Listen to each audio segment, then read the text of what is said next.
आज ये 9th video है और इस वीडियो में हम लोग मिथुन लग्न के बारे में देखेंगे कि मिथुन लग्न में कौन से प्लैनेट्स बेनिफिक हैं, मैलेफिक हैं, नेचुरल न्यूट्रल हैं और स्पेशल न्यूट्रल, मोस्ट मैलेफिक, योग कारक एंड मारक हैं। तो अभी मिथुन लग्न की जब भी कुंडली होगी तो वो कैसी होगी, क्योंकि मिथुन लग्न है ना, तो मिथुन राशि सबसे पहले इसमें आ जाएगी भाव में 3 नंबर। ठीक है, 3, this is 4th, 5th, 6th, 7th, 8th, 9th, 10th, 11th, 12th, 1 and 2। तो इस तरीके से अभी ये मिथुन लग्न बन गया। अब मिथुन लग्न के हम लोग सारे प्लैनेट्स निकालेंगे। अब जैसे जो पहले वाला रूल था वही अप्लाई होगा। First house, 5th house and 9th house is considered as a most auspicious house. तो ये क्या हो गया, पहला हाउस मतलब कौन से नंबर की, 3 नंबर की राशि बैठी हुई है, मतलब मिथुन राशि बैठी हुई है, जेमिनी, जिसके लॉर्ड कौन है, मरकरी। देन यहाँ पर 7 नंबर की राशि बैठी हुई है, लिब्रा। लिब्रा के लॉर्ड कौन है, वीनस। यहाँ पर 9th हाउस में एक्वेरियस बैठी हुई है, इसके लॉर्ड क्या है, मतलब कुंभ राशि, सैटर्न, शनिदेव। अब मैलेफिक, अभी तो हमने मोस्ट ऑस्पिशियस निकाले, बेनिफिक प्लैनेट्स निकाले। अभी मैलेफिक हम कैसे देखेंगे, तृष्णाय भाव। तृष्णाय भाव इज 5, मतलब 3rd house, 6th house and your 11th house. 3rd house में कौन बैठा हुआ है, सूर्य देव की राशि बैठी हुई है, लियो, सिंह राशि, तो सन। फिर यहाँ पर कौन बैठे हैं, मंगल की राशि बैठी है, स्कॉर्पियो वृश्चिक राशि है, तो इसके लॉर्ड क्या है, मंगल, मार्स। फिर यहाँ पर भी मंगल, तो मंगल की राशि मतलब एरीज है, तो इसके भी लॉर्ड ये मार्स है। तो इसमें दोनों sun and Mars are considered as a malefic planet. उसके बाद आया नेचुरल न्यूट्रल। नेचुरल न्यूट्रल कौन से हाउसेस होते हैं, 2nd house, 8th house and 12th house. 2nd house के लॉर्ड कौन है, कौन से नंबर की राशि बैठी हुई है, कर्क राशि, तो इसके लॉर्ड क्या है, मून, तो मून हुए। देन 8th नंबर में कौन बैठा हुआ है, सैटर्न की राशि, मकर राशि, सैटर्न हुए। एंड देन 12th हाउस में कौन है, वीनस की, वृषभ लग्न, तो वीनस। तो जो नेचुरल न्यूट्रल हुए, यहाँ पर तो मोस्ट ऑस्पिशियस है सैटर्न, बट यहाँ पर होने की वजह से ये न्यूट्रल भी हो गए हैं। कंडीशनल मतलब नेचुरल न्यूट्रल है, नेचुरली ये न्यूट्रल रहते हैं। ये डिपेंड करता है कि जब जो भी राशि इस राशि में जो भी लॉर्ड आकर के बैठेंगे, मतलब जिस राशि के लॉर्ड्स आके बैठेंगे, सपोज केंद्र के लॉर्ड जाके बैठ गए, ट्राइन के बैठ गए, वीनस या सैटर्न खुद इधर जाकर के बैठ गए, तो वो कैसे रिजल्ट देंगे वो हमको देखना पड़ेगा। इसके बाद स्पेशल न्यूट्रल है। स्पेशल न्यूट्रल में 4th house, 7th house and 10th house आता है। 4th हाउस के लॉर्ड 6 नंबर है, वर्गो, तो इसका लॉर्ड हो गया Mercury. 9 number Sagittarius, Jupiter, Sagittarius के lord Jupiter. And then 12 number is again Jupiter. 9 number और 12 नंबर जुपिटर की राशियां हैं, तो Mercury and Jupiter is considered as a special neutral planet. अभी मोस्ट मैलेफिक प्लैनेट की डेफिनेशन हमने क्या देखी थी, अपने लग्न से जो अष्टम है, मतलब लग्न से जो 8th हाउस है, उसमें जो लॉर्ड, मतलब जो नंबर बैठा हुआ है, राशि जो बैठी हुई है, उसके लॉर्ड हमारे लिए मोस्ट अनऑस्पिशियस है, मतलब मोस्ट मैलेफिक है, दैट इज सैटर्न की राशि। तो सैटर्न यहाँ कैसे हो गए, एक तो इनको ये घर मिल गया, एक ये मिल गया, एक तो मोस्ट मैलेफिक हाउस मिल गया, एक मोस्ट ऑस्पिशियस हाउस मिल गया, तो ये सैटर्न है। अब योग कारक इस प्लैनेट में, मतलब इस चार्ट में आप कैसे देखोगे कि योग कारक कोई प्लैनेट है या नहीं। योग कारक की डेफिनेशन क्या है कि आपका कोई भी प्लैनेट या तो केंद्र में बैठा होना चाहिए या ट्राइन में। मतलब कैसा, एक प्लैनेट, मतलब एक ही प्लैनेट को 2 लॉर्डशिप मिली है, 2 राशियों की, तो वो दोनों एक, या तो एक लॉर्डशिप इसकी होनी चाहिए किसी भी चारों में से किसी एक घर की, और एक इन दोनों में से किसी एक घर की होनी चाहिए। तो यहाँ पर 7 नंबर है ट्राइन में। 7 नंबर मतलब इसकी जो दूसरी राशि है टॉरस, मतलब वीनस है ना, ये वीनस की दूसरी राशि है टॉरस।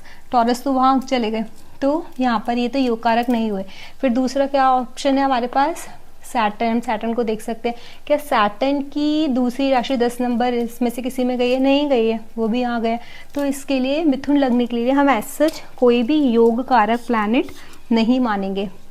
अब आया मारक। मारक हमने पहले समझा था, मारक भाव 7th हाउस होता है और हमारा 2nd हाउस होता है। क्यों होता है हमने वो समझा था, लेकिन शायद हाँ मिस हो जाए तो मैं हर वीडियो में ये चीज़ रिपीट करूंगी।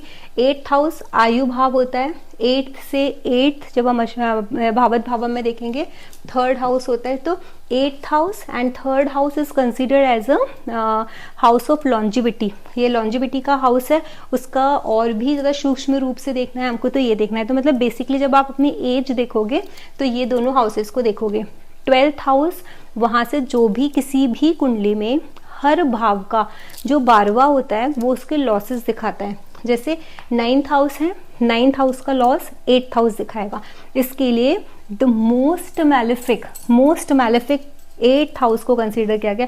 8th house is consider as a most malefic and the planet which is sitting in this house is also, या not exactly planet but the lordship, the planet who got the lordship of this house is also considered as a most malefic। तो इसकी lordship किसको मिली है? शनिदेव को मिली है। so that's the reason Shanidev has become a most malefic for this chart, for this लग्न। अब यहाँ पर 8th हाउस क्या है?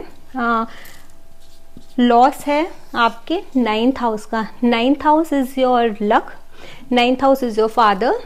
तो इसका लॉस किसने दिखाया है? इसने, ये वाले हाउस ने। इसके लिए ये हाउस सबसे ज़्यादा अनऑस्पिशियस और मोस्ट मैलेफिक माना जाता है।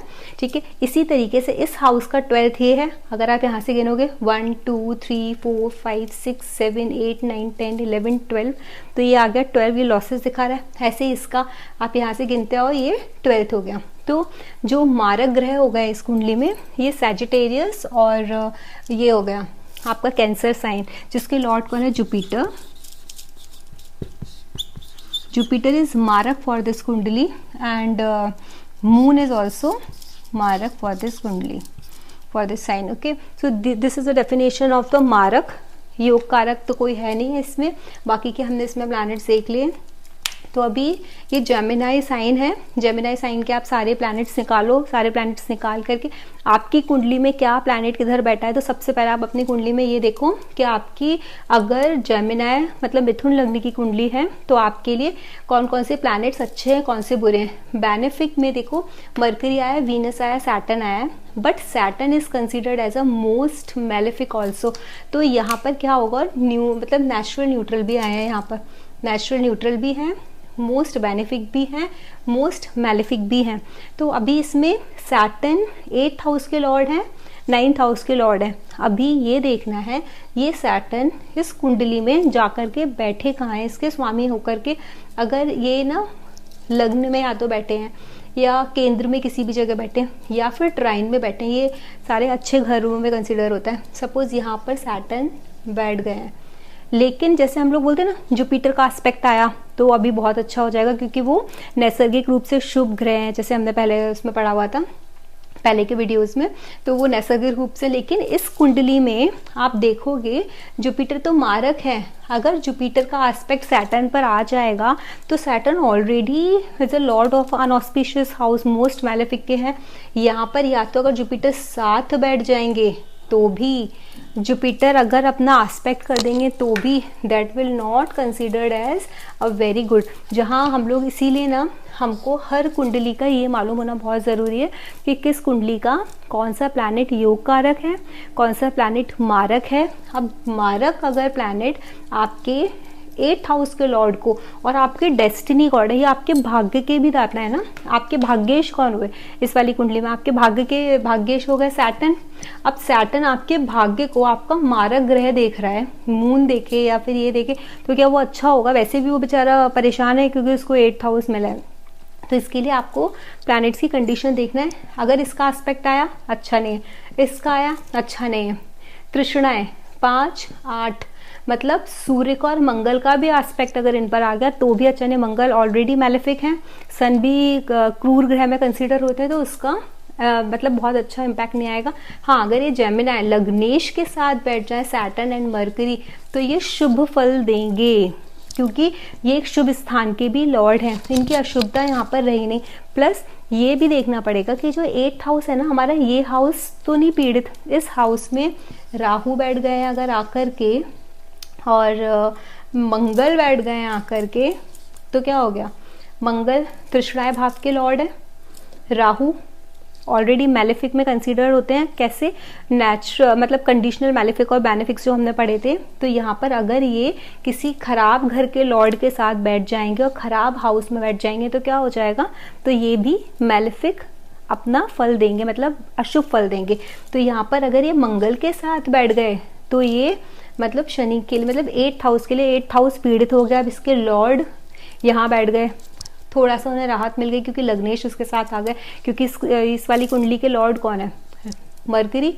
सारी पावर उनके पास है, लेकिन और मरकरी का भी होना पीड़ित हो, जरूरी नहीं है कि मरकरी बहुत अच्छी कंडीशन में हो। मरकरी या तो सैटर्न के ऊपर, सोचो यहाँ पर नहीं बैठे, इनकेस ऑफ यहाँ से एस्पेक्ट डाल रहे हैं, तो मरकरी का जो 7th एस्पेक्ट इनके ऊपर आएगा ना, 7th एस्पेक्ट ये बताएगा कि चलो लग्नेश देख रहे हैं तो ये आपको बहुत अच्छे फल देंगे। लेकिन लग्नेश को आप ये देखो, अगर लग्नेश के साथ यहाँ पर कोई ऐसा प्लैनेट बैठ जाए, सपोज मार्स यहाँ ना होकर यहाँ पर होंगे, तब तो मार्स अच्छे हो जाएंगे। क्योंकि तृष्णाय के जो लॉर्ड होते हैं ना, अगर वो उपाचय भाव में बैठ जाए, उपाचय भाव क्या होता है? तृष्णाय के 3 घर होते हैं, 3rd 6th और 8th, sorry 3rd 6th and 11th, but साथ में 10th हाउस भी होता है। अगर इनमें से किसी में भी बैठ जाए मंगल तो अच्छे होंगे। लेकिन अगर मंगल सपोज यहीं पर, हाँ यहाँ पर ही रख दो चलो मंगल को, मंगल यहाँ पर बैठे हुए हैं, गलत घर में बैठे हुए हैं, तृष्णाय भाव के स्वामी है। अब ये लग्नेश कहाँ है तो बैठे तो लाभेश में, हमारे गेंस के हाउस में बैठे, हाउस इनको अच्छा मिला है। बट इनके ऊपर एस्पेक्ट किसका है? मंगल का। मंगल ऑलरेडी इसके, मंगल का एस्पेक्ट कैसे आएगा? 4th एस्पेक्ट मंगल का होता है 1 2 3 4, मतलब मंगल ने इनको पूरा डैमेज कर दिया। और ये डैमेज होने के बाद 7th एस्पेक्ट सैटर्न के ऊपर डाल रहा है, तो ये सैटर्न को डैमेज कर देंगे। तो फर्दर सैटर्न को प्रॉब्लम है। ऑलरेडी सैटर्न की राशि जिस घर के वो लॉर्ड हैं वो घर पीड़ित, उसके बाद जो उनको प्लैनेट देख रहा है वो पीड़ित।